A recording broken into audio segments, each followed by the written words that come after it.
Welcome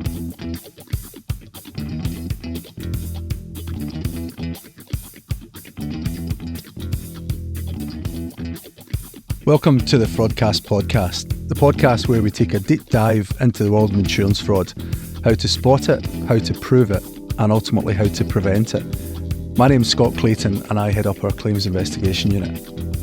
It's clear that technology, especially AI, is reshaping how we work in claims. Whether it's balancing budgets or delivering smarter fraud detection, there's a lot to be excited about. In today's episode, we'll take a look at career journeys and the future of AI. We'll also talk about the bigger picture, from market pressures to memorable moments in claims. We'll explore the wider insurance landscape, hear some personal reflections, and talk legacy. Today, I'm delighted to be joined on Fraudcast by the main man, James Nicholson, our Chief Claims Officer. James, a warm welcome to Fraudcast. Thank you. Potential career highlight, I'm sure. We try and make these podcasts a bit light-hearted, so we'll aim to talk about a broad range of subjects, some serious, some not so serious, that we hope will interest our listeners. So let's start with an easy one. How's your golf? Sporadic. Yeah, but I just don't get the time anymore. So we've known each other for a very long time. Mm-hmm. You've managed to work your way up the ranks while I've kind of festered in this job for 20 years. What would you advise the 25-year-old James Nicholson based on what you've learned throughout your career? I think one of the things for me has always been about being curious, looking at where opportunities are and trying to understand what they do, how it works, can I get involved in that? I think the other bit is important just to get a grounding. You need to have some form of trade, some sort of apprenticeship that you can rely on. And I think finally, I've been presented with opportunities that I've just thrown myself at. So look for those opportunities. And part of that is just the connections you make along the way. And, you said it within the sort of question. We have known each other a long time. And that's always been really useful to keep those connections with people across our business who are influencing, shaping how insurance looks. Yeah, no, great. And you mentioned their apprentices. And we see and hear a lot about Zurich graduates make it to the executive table. It's quite a big thing when you hear about graduates that started their career with Zurich and now they're, around that executive table. What will it take to allow our apprentices to do the same thing? Do you see a time when our apprentices are, mirroring that career path? Yeah, undoubtedly. It's just, what does it take? It just takes a wee bit more time because our apprentice cohort haven't come on stream until, 2015, 2016?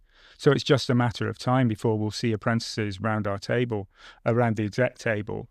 I think the other thing I would call out is just the apprentices that I engage with, those that are new in, as well as some of the longer serving ones, or those that have been in the business as they were brought in as apprentices are fantastic. Yeah. Part of that is, again, to that point around, getting a good grounding in whatever discipline it is. And then the capability of some of these individuals just blows me away. Yeah, no, it's brilliant. And then talking about executives, you get to sit around that executive table, which, for most of us is a bit of a mystery place. What's expected of claims around that table? It's an interesting one because it's not that much of a mystery. It's just another leadership table. But of course, it's across the whole of the UK. Yeah. What's expected of claims is you need to be able to bring the claims voice to the table. I think that's important. And there is a sort of an expectation around being able to give that insight as to what's happening within the shape of the book. But more broadly, and probably the bit that didn't realize when I took the role as much, is how you need to have a view and opinion across a broad range of topics that are not necessarily claims. Yeah, I'm sure it's interesting and fascinating. We couldn't have an interview without talking about AI. Yeah. So in recent years, what's the most surprising thing to you that AI can do? So when we talked about AI, if you rewind about 2 or 3 years ago, we talk about AI and we say, it will take mundane tasks and it will take out the drudgery of what people do on the day-to-day, but it can't be creative and it can't do creative stuff. I actually think the biggest surprise has been that's exactly what it can do. Yeah. That's been a real sort of eye-opener in the last 2-3 years in terms of the capability of AI and what it can do from a creative point of view in building unique content. Yeah, and I mean, even in the last year, we've seen AI, examples where the difference in a year, the quality of those AI outputs, around the deep fake material is just quite astonishing. Yeah. And where do you see AI making a difference in claims? Is it something that we should, be excited about, or something we should worry about? I'd take the second part of the question first. So I think it is something we should be excited about. I think there's no doubt that AI presents us with a huge amount of opportunity. When we look at that from a UK claims perspective, our aim is to combine human capability and the excellence of what a human brings alongside AI and how you can enable the individual through AI. So I think that's, that clearly presents us with some opportunities. I think understandably, there are some real concerns around, is AI going to replace jobs? But I think that's not just our industry. It's not just insurance or financial services. It's across the board. But equally, it's how do you harness AI to make the customer experience better, to make our predictability around what we're doing from a claims perspective better and better and better. But, when it comes to some of the experience we've had from claims, one of the things that AI cannot do is it can't replicate empathy. It can't replicate human emotion. And so when we talk about it from a claims perspective around, that moment of truth for a customer that's on the phone, not necessarily a personal lines customer, but also a, commercial customer, whoever, you need to have that human emotion, that human connection. And if we can use, so we're always going to require people to be able to do that. Yeah. But equally, we can enable the individuals to utilize AI to make that more of a seamless approach. I think, to address the first part of the question around, where do I see AI making a difference? I'm already seeing that. If we look at some of the tools that we are starting to play with, and specifically Argus, I'm particularly interested in what Argus can give us. And so everybody understands Argus. I'm not talking about Argus, the shopping Catalog. Just to be clear, and I've written it down because it's important, because it's an automated retrieval GPT understanding system. Essentially what it is that it's a document reading tool that allows us to say very unstructured data and make that more structured. It allows us to get to a point where we can significantly improve and speed up that ability for us to be able to make decisions quicker, and also start to take all that information and take it down to a much more summarized version. So I think that's where we're starting to see where AI can really make a difference, and how do we develop that further. But also, it would be remiss of me not to just sort of reference the great work that's happened in the last 3 weeks through the AI hackathon team in the UK. That was a challenge that was laid down by the group technology team around utilizing agentic AI. And what we've seen is where you can combine the technical SME or the technical expertise that we have within claims alongside data scientists, it allows you to get to a point where you can do something really fantastic. And they produced a tool called Zurich, and Zurich will allow us to be able to make a liability decision on claims, specifically in the first instance, motor claims. And for us to be able to get to a point in a 3-week period with minimal budget, but our own internal capability to be able to build that when we're up against a number of external providers as well is absolutely fantastic. So, big call out to those that did it. But what's interesting is that's just the tip of the iceberg. If we can do that, we can move to the next and the next and the next, and we can start to join up the whole. Yeah. I mean, that definitely sounds exciting and fast-paced and good to be part of. And you mentioned budgets, and we've got budgets and expense targets to meet, yet we want to invest in developing our technology. How does that balance work for you? Look, if you had I said this at a conference recently, if you had an absolute bottomless pit of money, it would be fantastic, right? Yeah. But I think you have to start with, what's the problem you're trying to solve? If you start with that as a leadership team and say, okay, what is the problem we're trying to solve? And it allows you to get to that that view of, are you trying to, solve operational efficiency? Are you trying to control indemnity? Are you trying to deliver for the customer? Are you trying to identify vulnerable customers, etc.?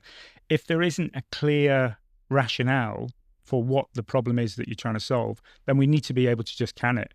We can't just go off on a folly, and we can't look to try and explore opportunities that aren't going to actually solve the real problem that we are presenting ourselves with. But we also just have to weigh up that opportunity as to the strength of the priorities, so looking at our own priorities, both internally and extra, within claims, but wider than claims, as to what the business reason is for doing it. Yeah. And I think, when it comes to the financials, as I said, it's costly, right? But if you look at claims, I used this expression a while ago, we've had our face in the trough for quite some time. We've had good investment and good support through Guidewire.